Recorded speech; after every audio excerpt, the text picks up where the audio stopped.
Alrighty, part 2 of my series on churches.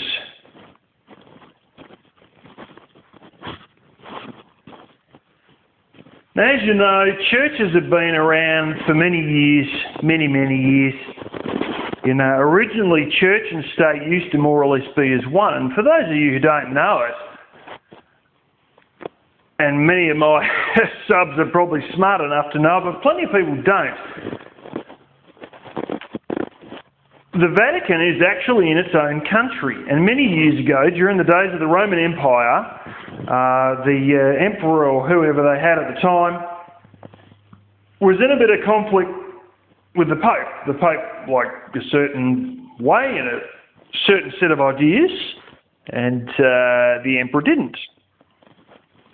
But instead of going and have a big bloodletting of priests or something like that, they decided to sort of work on a compromise, and as a result of it, the Vatican is now known as Vatican City, and it's one of the smallest countries in the world.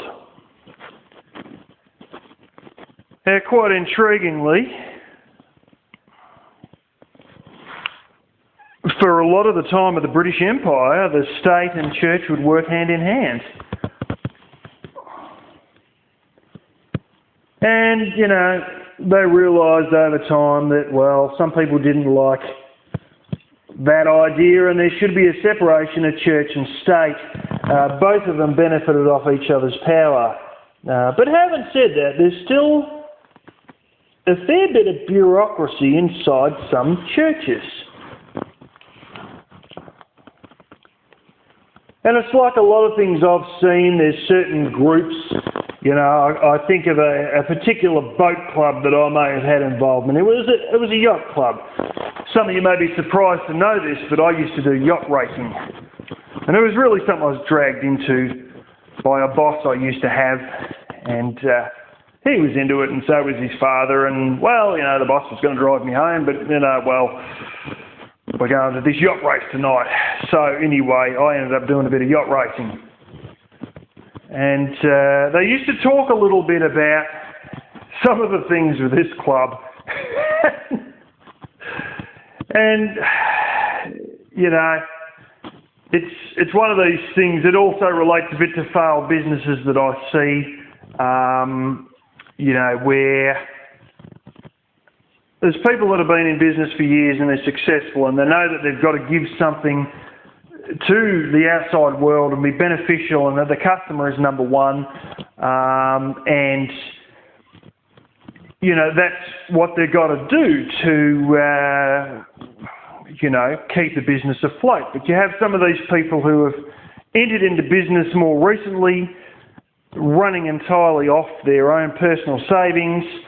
And they sort of get an idea that the way to get ahead is to stand on everyone else's toes and stand on everyone else's heads till you make it to the top. And of course, you're too naive to see that that sort of crap isn't going to work when you need to rely on not screwing customers over, when you need to rely on certain employees that need to be paid on time if they're going to remain as loyal employees, and things of that nature. And interestingly enough, but not surprisingly enough, there's quite a few churches that do suffer from internal squabbles. And you sort of see situations where there's...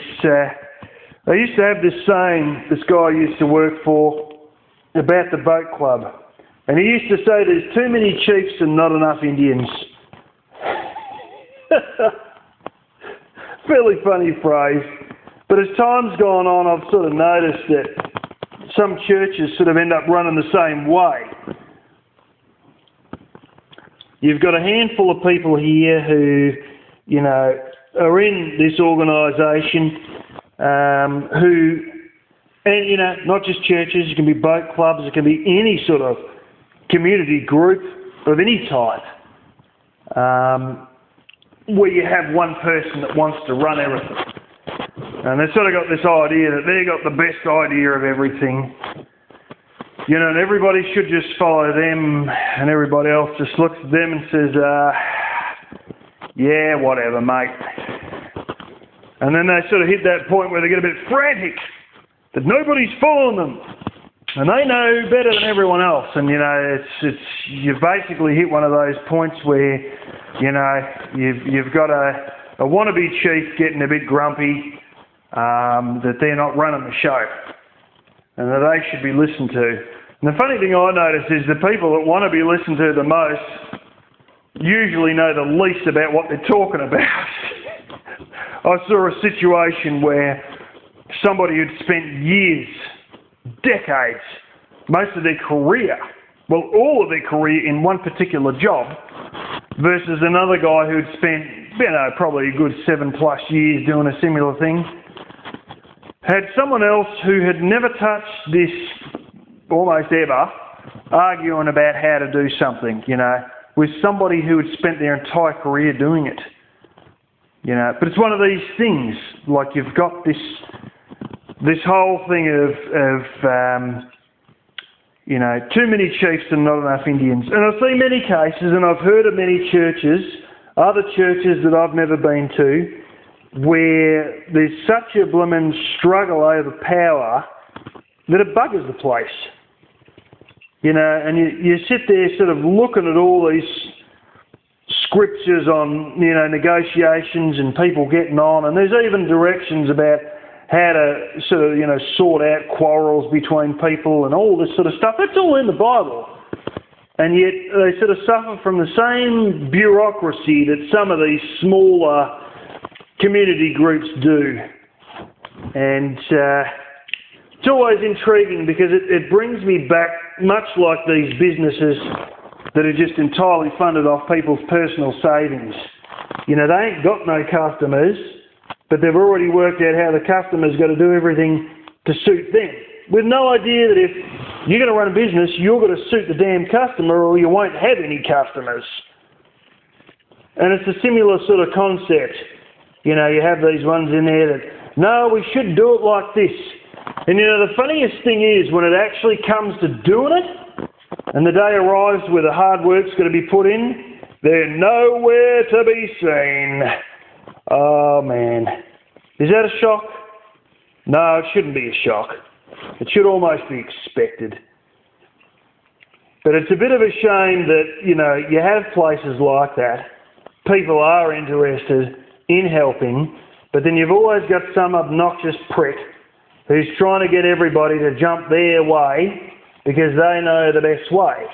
And you'll usually find that this one who knows the best way has got no hope of doing anything correctly. Really, you know. Their levels of doing things on a practical level are close to zilch. And, you know, you see situations like that, and you sort of think, you know, they're struggling to keep people, and they've got shrinking numbers, but they still want to run it their way. And you think, now, if they wanted to keep people, it should be a bit of a laissez-faire, you know, attitude, an attitude of not laziness, but sort of not standing on each other's toes. And, you know, working things out and negotiating things and trying to, you know, work out what would work best without any one person being some glorious number one, I'm the boss leader. Now, I know of another group that I may well be involved in. Hell, half of you know I'm involved in it. And it's a group where many of us are guided by sheer principles alone.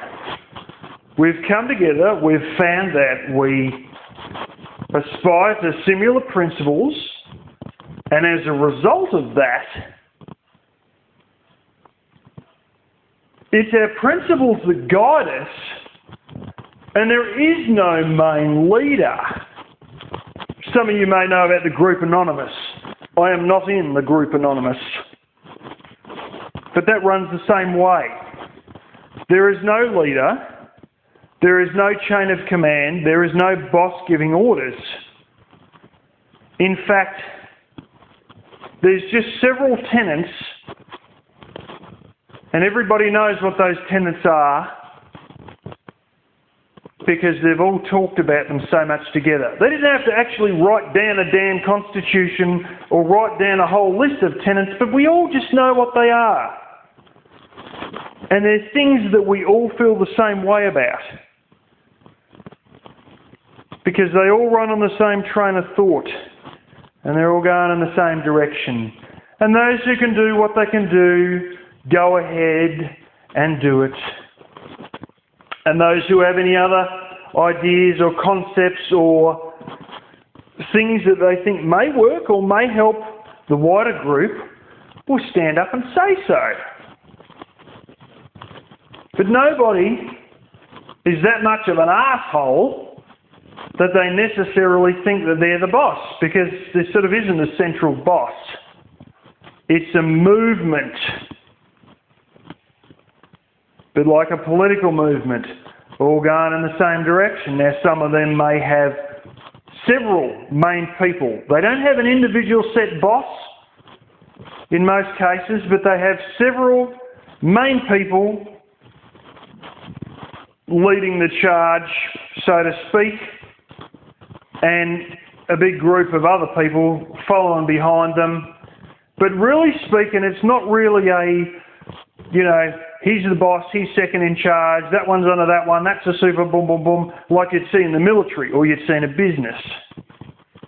And I think in many ways, churches would do well in that way, but that's not the point. You've always got some arsehole in there, and let's face it, let's stop beating around the bush. Some of these people are bits of pains in the arse who just want to run everything their way, and they get a little bit twitchy and squealy when it doesn't work their way. And some people have been granted, a certain status, and other people haven't. And there's sometimes where you can count the entire organisation on your fingers and your toes and still have some toes left over.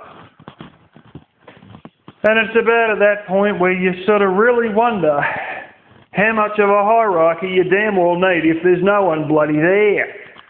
Really. And okay, rightio, there might need to be a leader. Maybe. What about this group I'm in? There's no actual real leader. But maybe you need a direction. But that's the thing, usually they've got so many people so busy writing down, their mission statements, that's the one.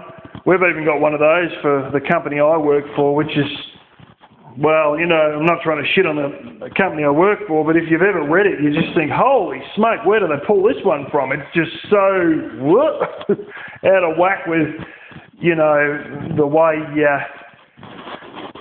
the aims that you would, I'll tell you one of them. One of the ones that they have as the mission statement of the company I work for is that we should be entrepreneurial. And you sit there going, now I know I work for a foreign multinational that's a European-based foreign multinational, and there may have been something lost in the translation to English, but entrepreneurial means that I should be leaving and starting another business? That's what entrepreneurial means. So how the hell can we have that in our mission statement? I swear it must be just a different translation between the other language and English. But you sort of look at all this stuff and you got all these ones running around trying to work out their mission statements and this and that, and is there a point? How big a hierarchy do you need when there's no one left? And the funny thing is with a lot of these joints is you can have more people leave as time goes on. And you've still got these people up the front charging along like they're the big boss man, but it's like being the big boss man down at this butcher's business. There's no one left. What are you the boss of? What are you the boss of if there's very few people left? And this is the thing, it's,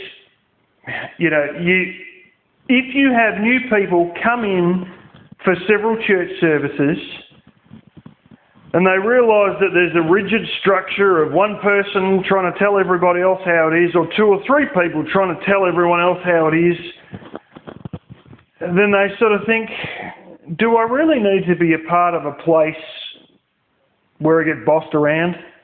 Because if I want to be bossed around, I can go and hang around with a mother-in-law. Or I can go and get a really shitty job at a place that's got a very high staff turnover if I want to be bossed around. You know, and you sort of sit there thinking to yourself,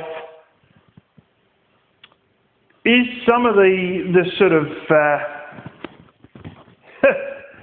characters who are desperately clinging on to leadership, is this sort of attitude of I'm the king of the castle scaring off potential newcomers on the basis that they don't want to be a part of a place that is too worried about their order of peck and not worried about being enjoyable, about being fulfilling, about being interesting, and about being worth going to every week? Because that's the main important thing. You know, it's almost like the ship's sinking, but they're all struggling over who's in charge of the wheel. Well, congratulations, you're in charge of the wheel for another 15 more yards before the ship went under the waves. Woo! Is this going to be a little bit like Enron, you know, where the ship finally goes under and they all stand there and they go, well, I believe it was a classic run on the banks, or I believe it was some other thing in the mist, or whatever, you know. And are they going to still hold their head high when the whole lot goes down, or what, you know? Because really speaking, there's people who sort of come into a place to see that it already has a rigid structure, and there's certain people who think they're boss, and it's like we have to do that, and we're, you know, and I've heard it even from relatives of mine, that scheduling in churches, you know, and you have to be here early because this is your job, and but it gives it structure. Yeah, but it's a sort of rigidity that sort of wears people out and sort of annoys people in a way. And if you then have one person or two or three who, you know, are the ones giving out all the orders, it looks less like an enjoyable place to come to and more like a social group where, you know, a couple of people are pulling the strings and sort of pushing everyone else around. And it doesn't look enjoyable at all. It looks like you're now entering, you know, my little fiefdom. That's what it really looks like. Doesn't look inviting in the least. Versus laissez-faire, versus we all get on together, we all are headed in the same direction. There's no need for anybody to be boss, because we all know what we're going towards. And yeah, you may need a leader or two, but they don't have to sort of stomp their foot. It shouldn't be autocratic, it should be laissez-faire, which is a French term, those of you who didn't know it, where it's sort of, you know, it's easy going. Because how are you going to find a place comfortable if it reminds you of a visit to the mother-in-law, or reminds you of going to a job that you don't like to go to?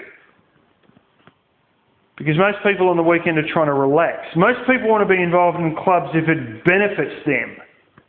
Community groups, clubs, people want to go there to enjoy themselves and benefit themselves and benefit each other, not to be given a schedule list, not to be ordered around, not to be told that although boss man's never done it, he knows better than other people who have spent years doing it.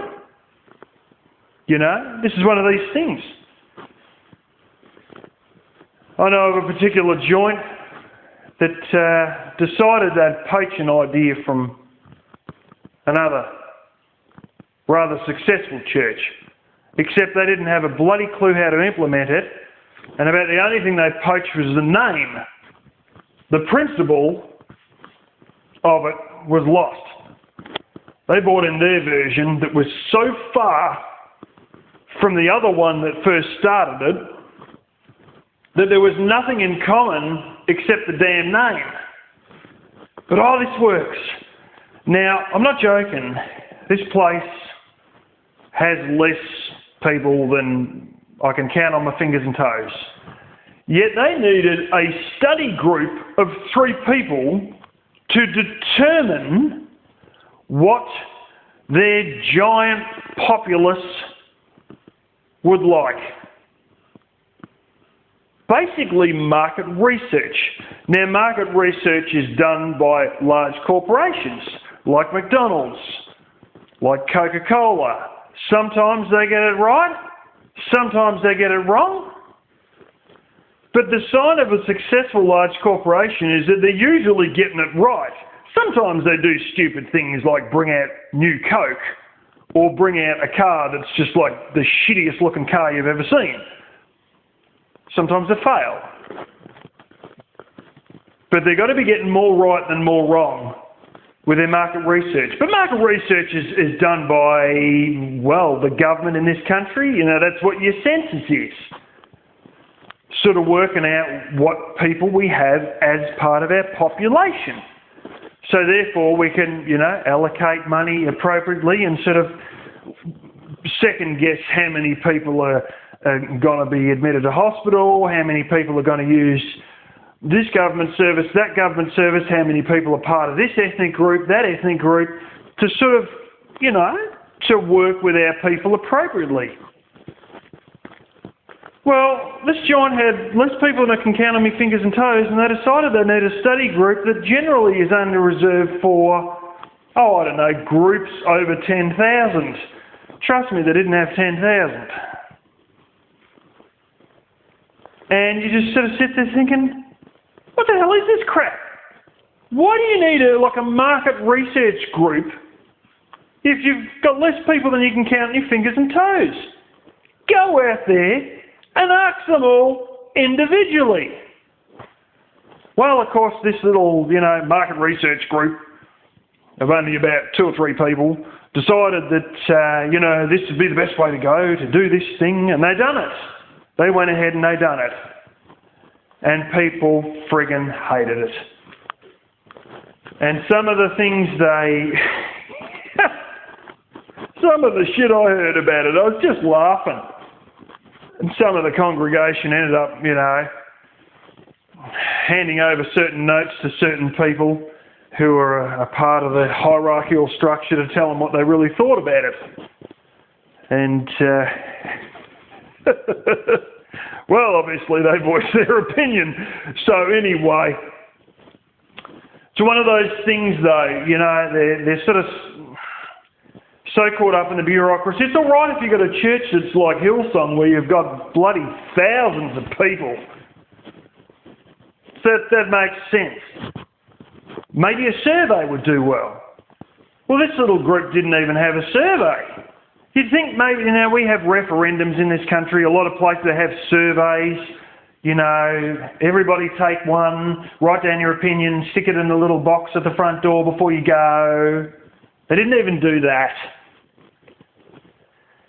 And this is the thing, like, you know, if you've got a large group, you may need a bit of a market research thingy.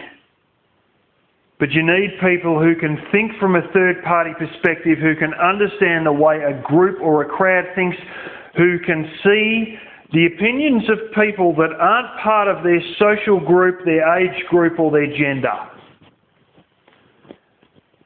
And, you know, many of these small churches, they're so hung up on bureaucracy, and they're so hung up on doing the same old regimented shit over and over. You know, the churches I've been into as a kid, and they'd sit there and we're going to read this hymn book, and we'd have this hymn, you know, like 3 hymns at the start, then this, then the communion, then one more hymn, and then the sermon, and then another hymn, and then it ends.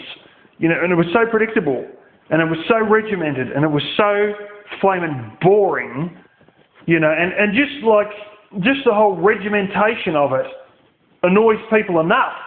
And you throw in a hierarchy with someone who wants to throw their weight around, and they've got no weight because they've got no people, then it's ridiculous. And this might suit large churches, as I've already said, ones with thousands of people. But how much of a management structure do you need when you've got no one left?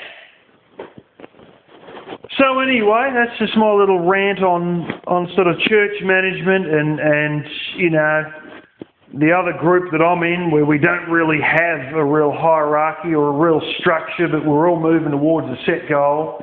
And how I believe a laissez-faire model works a lot better than one or two people who love playing chief when they don't have bugger all Indians left.